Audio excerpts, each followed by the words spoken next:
All right, wonderful people, lovers of freedom. Good morning, good afternoon, good evening to each and every one of you. Welcome back to Let's Talk TV, your one and only YouTube platform. Always here to give you back-to-back updates on the latest. And without further ado, we'll go into the details because, of course, that is why we are here. Remember to subscribe and turn on your notifications. Okay, a new wave of hope has swept through Biafra land this morning as fresh prophecy has emerged, my people, regarding the long awaited release of the PM and the ultimate victory of the Prime Minister Simon Ewa. Okay, the news has sparked excitement across Southeast with supporters taking to the streets, believing that freedom is near, and it is not a lie, my people. Let us go into the full details of this news. Yes, as we all know, a well-respected spiritual leader has dropped a prophecy that has revealed that the Nigerian government stronghold on Nnamdi Kanu is weakening, and that unforeseen forces are working behind the scenes to set him free. Normally, we are supposed to drop a video that would correlate with this particular news at this point, but yes, YouTube and its restrictions has dropped us and has made us unable to do that.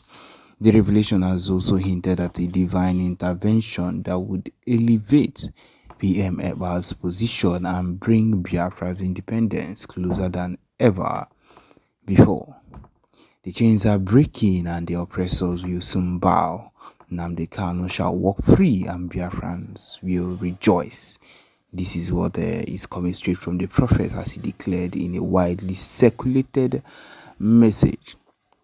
The prophecy quickly gained momentum and has spread throughout social media recently, and of course all platforms and social media outlets have been carrying it, and many have seen this particular news as a sign that the struggle for Biafra's independence is entering a new and decisive phase. My people, this is what it is, and I believe this is where we are heading to, and we are going to get there. A whole lot of things have happened within the years that would make people think differently, but no, I feel like we are closer than we have ever been. Continuing from about Swanisha Owerri to Enugu, Biafrans are chanting songs, and people have come out talking about the anticipation of Nnamdi Kanu's release, as major towns and local leaders that are in support of the movement have organized prayer gatherings and thanking God for what they believe is an answered prayer. Yes. And on top of it, people have talked about how they have been suffering for too long.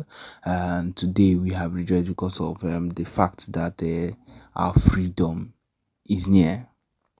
Okay, then in Finland, PM Simon Ewa also reacted to the prophecy from inside and stated that the Biafra government in exile has been making strategic moves and that the time for Biafrans to reclaim their destiny is here. His statements further fuel the belief that something major is about to unfold. This particular word that we've gotten right here is from PM Simon Ewa from Finland, as even as coming from his lawyer or from his representative, as he has gotten this news. Okay, while many are hopeful, political analysts warn that Nigeria's government may not easily yield. Of course, we know that these people would not easily let anything like that happen. And however, the increasing international pressure and growing internal resistance, and now this prophecy have left many wondering, could this be the final turning point in Biafra's struggle? Yes, it should be.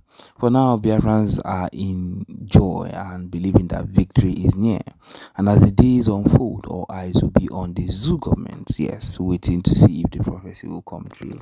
My people, I don't doubt that this prophecy will come true by the latest times. It is just for us to be ready. And ready to take over when the time is right. And so my people would also want you to listen to the next thing that comes up as it is one of the major things that we are aiming for right here. Thank you. Or even Facebook. These were among the things that we were waiting and hoping that our app would be ready before the Finland Convention, before Mazi Simon Ekpa was arrested, so that we can be able to be making use of this very app to showcase it to the whole world what is going on in the land of Biafra and the zoo at large. Unfortunately, they did what they did, and our prime minister was arrested up till now. And this man said, alleged. Let's continue. What the protests we saw were circulated on the social media kind of indicated that there were mass killings, but we didn't see anything like that on the spot. How can you see it? How can you see? Biafrans, I want you to pay attention. At the end, you are going to see, you're going to know who sent this man. I want you to download everything he's saying, bear it in mind. At the end, you will see who this man is. First of all, we visited, there was a farm settlement. I think that place, if I'm not mistaken, is called Obete. It's called Obete, similar to the Obete, the Enugu. But that is the rail line area. I think they call it the Olie Uzo Ago. Olie Uzo Ago. I think that's what they call Olie Uzo Ubo, being strained. So I understand that there was a time when locals would, during the farming season, would migrate to that place and then live, as a community. They also had school around there, so they lived as a community in that neighborhood where they would farm. As soon as the farming season was concluded, they would return back to their homesteads. But right now, that place is actually deserted. But at what point did that place get deserted? Why did the locals leave? I understand there was an incident that occurred in 2022, January, and then sometime in December 2022, where entire communities were sacked completely on account of, the crisis. I mean, they were attacked, I understand, by Fulani headsmen. They were attacked and they had to leave their communities in drove. Did you see? Did you hear him? He said he understands that in the year 2020 and 2022, that some group, it was even difficult for him to call that, to mention Fulani herdsmen. It was difficult for this criminal, look at on here, and iri go on get bend go because of lies and deceit. It was difficult for him to mention that name, Fulani herdsmen terrorist. But he knew that he has no any other option if not to mention the name the way it is. And he has to mention it. Look at him. Look at him. Onyori, criminal. Onyori. Orige goni engo. Ono engo gogi. Onyori.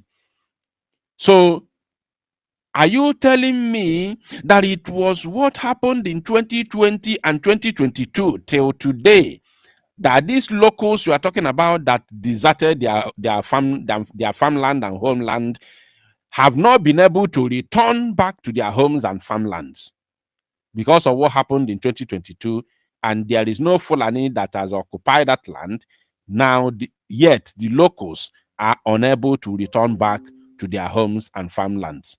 You see yourself. This is what criminality have caused on our own people. Betrayals everywhere. Quest for fame and money.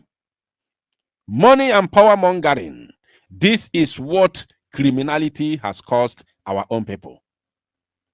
Lying to their teeth. Emalezioku emankuya because akugogo. And, we began to question, wanted to know between 2022 and today, has there been any such incident that occurred. But what we were able to find out, okay, number one, we found out that yes, indeed, somebody was killed. A Donatus, a certain Donatus Ndubisi was actually killed in the farm. Do you think it's possible?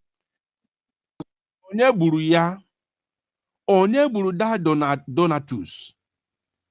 This man, ana majugi kedo onye buru Donatus. Because everything that this man is trying to say, when it's something that has to do with Fulani herdsmen terrorists, it becomes very difficult for him to say it. It becomes very, very difficult for him to speak, even to mention that name. It becomes difficult for him. Now let's continue. One, and then we also found out that there was a woman that was raped. And then. So you see, why he's trying to. Let me give you the psychological, the way this man is trying to use psychology. He's trying to use. Although I've forgotten that word. This man is using reverse psychology against our own people. As in, if on Emebo, he's trying to let you know, yes, that now the allegation or the alleged massacre of people, something happened, but it's not really the massacre as it was portrayed on the social media. He was trying to let you know that, like he said, one Donatus was, unalived, and then the other one, he said one woman was raped. One Donatus was unalive. That is what he's saying. He's telling you that yes, something happened, but it's not the way it was being, showcased on social media. And he's telling you that yes, something happened, but it was just one of this, one of that. Reverse psychology. That is what this man is using, but we are going to bust him. The original account, or the earlier account we heard, woman was raped, that they actually stuck a stick into her private part, and that. You see, he said what they had, but let's continue. She had Pay actually attention. Died and was in the mortuary. But I can say we went to the home of that woman, and when we interviewed her, she said, I may not. Can you see? Ifugo ndị Igbo, ife aka fa ji wele nwanne fa, ife aka ndị Igbo ji wele Maazị Nnamdi Kanu, ife aka ndị Igbo ji wele Maazị Simon Ekpa, egbue dike na ọgụ ụnọ, ọgụ amaruo achọwa dike. Pay attention, my people. Say that she's hale and healthy, because she explained to us that she was still having difficulty in. Something that I have videos and picture evidences that happened in so many places within that community. I even posted a video last month where one person mustered courage to go to the center, Ehamufu Center, to record a video where everywhere was completely deserted. Nobody is seen at sight. There's a 4-corner road there. There's a 4 road and junction. Nobody was seen at sight. Everywhere is completely deserted. Now let's continue. In walking, but then that hadn't. So that was a very false narrative. We also wanted to find out whether there was any incident of mass killing, and we can tell you, I can speak, authoritatively, that all the reports we heard does not indicate that there has been any such mass killings. So when people you are a liar, you are a rogue. Ifele megbuogi osinafa bụ anya n'ụka. Anya n'ụka ka osina anya n'ụka. Ifele megbuogi. I wonder how you will be enjoying this money, knowing that you have come and lied against the dead. Shame on you. Ifele megbuogi n'ezinụlọ gị. I wonder how you will be, enjoying driving your car your big car, enjoying that money that was paid to you by the local government chairman, and then, oh, chai, alone. How would you be enjoying that money that was paid to you by the local government chairman of Hamufu, knowing very well that this money you're enjoying is because you lied against the dead? Ifele me buagi ndi Igbo. Chai. Report that about 100 or 200 people had been killed and murdered, and then these things there actually wasn't anything like that. But then again, we must also say that there is still skirmishes of insecurity. The local government chairman admitted as much, that there are still skirmishes of insecurity. But that is not also different from what we are seeing in some other communities. I'd like to draw an example. You see? But that is not different from what they are seeing from other communities. Therefore, Hamufu people can be massacred. They can be chased away. Their lands can be taken over. It is not a new thing. It is not different from what they are seeing in other community. That is what this man is saying. And I'm saying, shame on you. Ifere me buogi. Chukwu di anya no ka ifere me buogi. Shame. Recently, we saw a video that went viral. This thing happened at Uboka. Uboka is actually somewhere in Nkanu East local government area.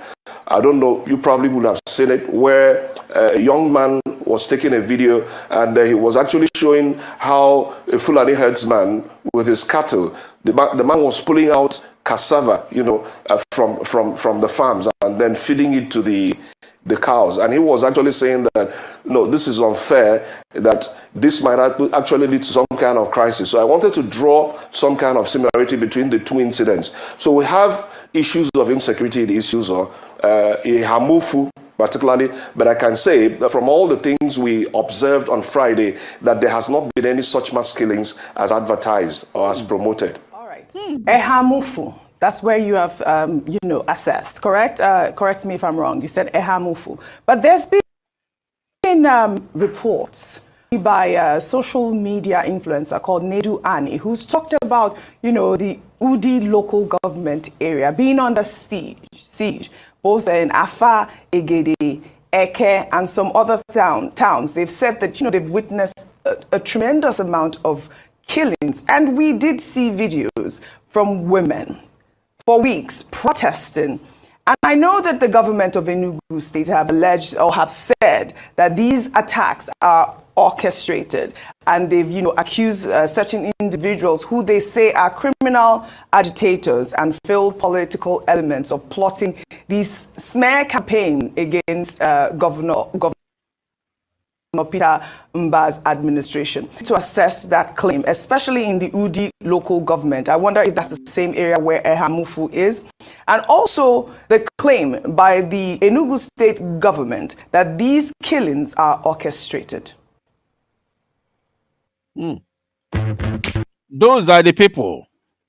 Those are actually the people that sent him. I am telling you, you are going to hear something. Those are the people that sent him. They said that they don't want their people to tarnish their names and their government. They don't want people to insult them, to call them names, because they want to continue with their agenda. Ke we turn on the bani to ndị na-akpụ isi n'anị.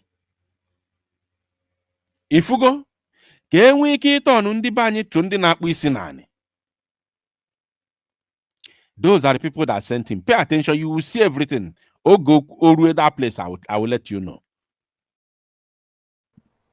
Okay, OG, that Udi is actually quite different from Hamufu. Hamufu is located in the issues or local government area, while Udi, some of those towns that you mentioned now, are located in Udi local government area. I cannot speak very authoritatively concerning the Udi local government, but I'd like to also maybe use one of the visits we made to the command and control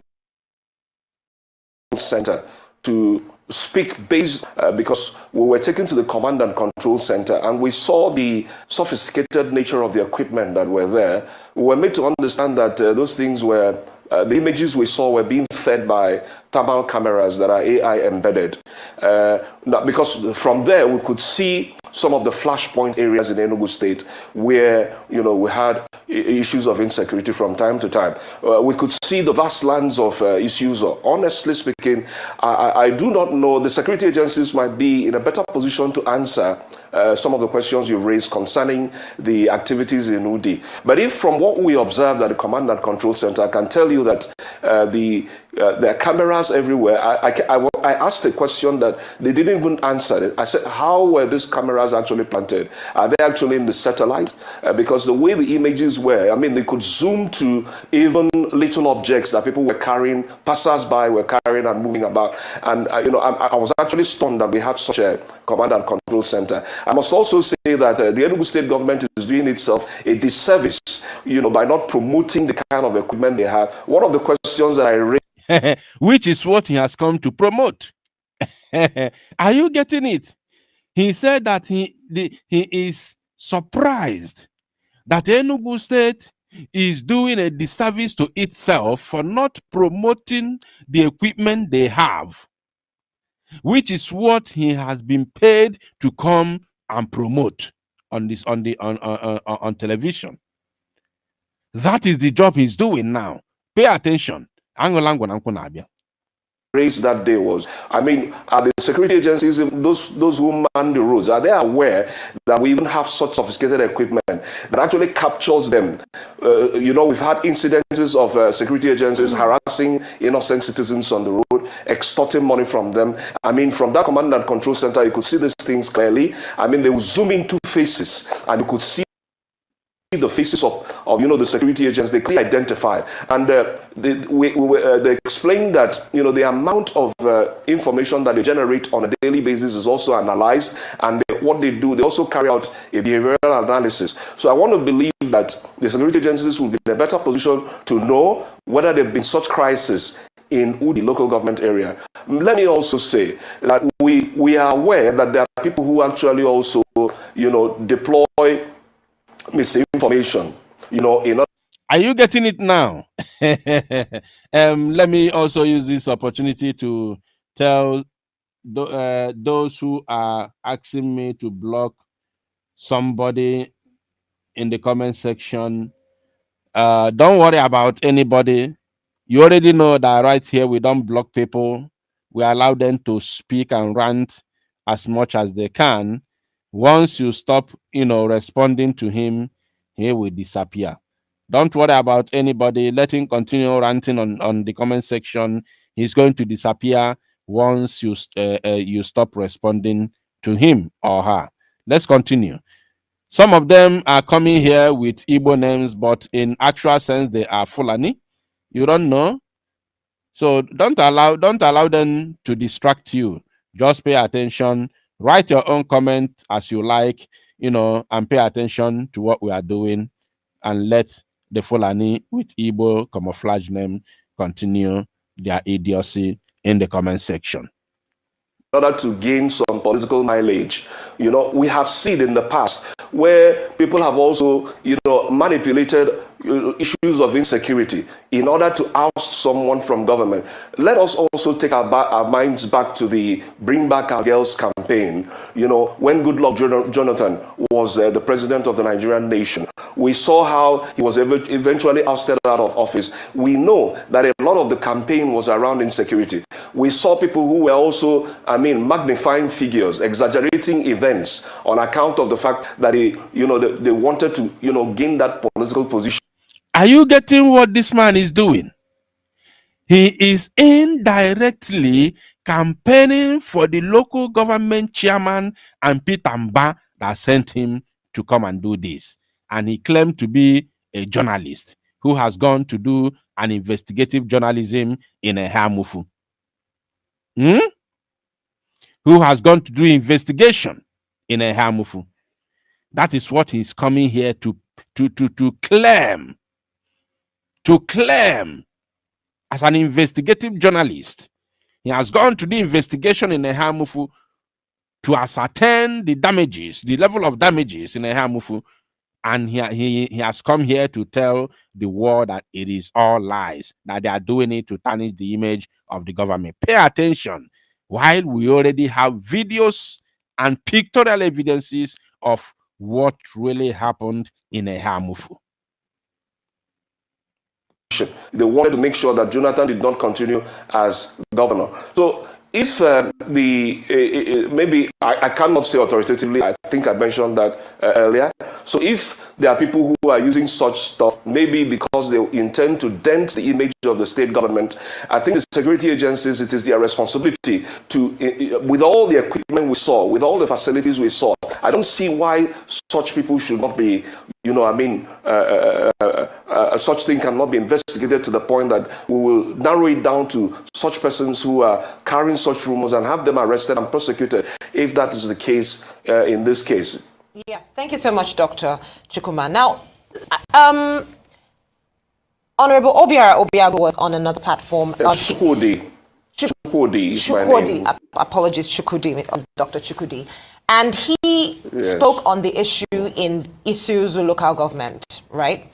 And Isuzu, local government. And this is what he said. He said the protest pertaining to the women who came out that happened was orchestrated and planned because the women came to his council and told him that some people pushed them into going for this protest. And what they were told was that the cows on the farms belonged to the government and that the reason for the planned protest is because of a ranching project. So he implied that the people believe that the government have an interest.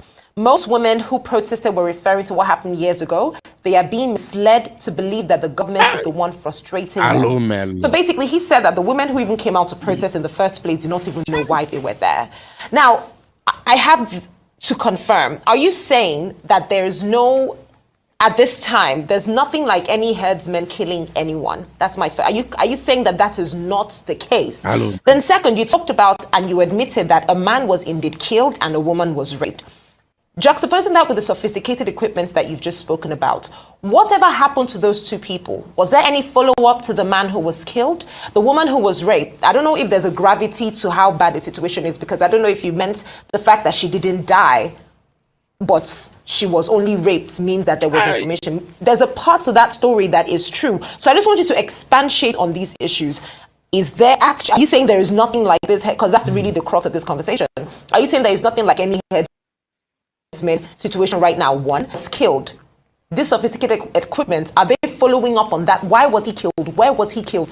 Who killed him? The woman who was raped, who raped her? Why was she? That's just what I want you to clarify for me here. Take a right hand, shake it out. Now, I want to show you something, actually. There's a certain question that was asked to this man, I don't remember who asked that very question, but I'm going to search for it.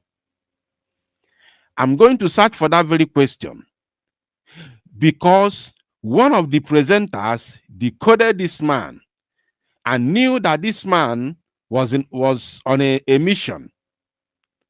And that very question was asked where he exposed himself. I don't know if I can see that very spot here, or I should just let it play till that very, spot where that very question was asked. But I think we have to continue first while I keep on searching for it. Okay, Kachi, thank you very much for that question. First of all, let me take it from the middle. Who killed Ndubisi Donatus? I was invited, one of the local stations in Enugu here invited me a couple of days ago to speak on this matter. And who killed Donatus? Because even during the radio program, actually called in to say, that the Ndubisi, some people called to say that this young man was actually murdered by Fulani headsmen. And then we also got other calls that said, no, this woman was not murdered by Fulani headsmen. I think there's a dearth in investigative journalism. I want to indict, this is my major constituency, the media. here, I want to first of all indict the media and say we're not actually doing the proper job that we should do. I'm in the classroom right now. I know I also worked a little as an investigative journalist. So we need people who will go undercover to issues or to actually unravel the truth. Okay, because the mother of... Why do you need the people again? When you say you have done it, you called yourself an investigative journalist. You said you have done the job. You have gone there to unravel the situation. So why are you indicting any journalist in, again, why you claim to have done the job?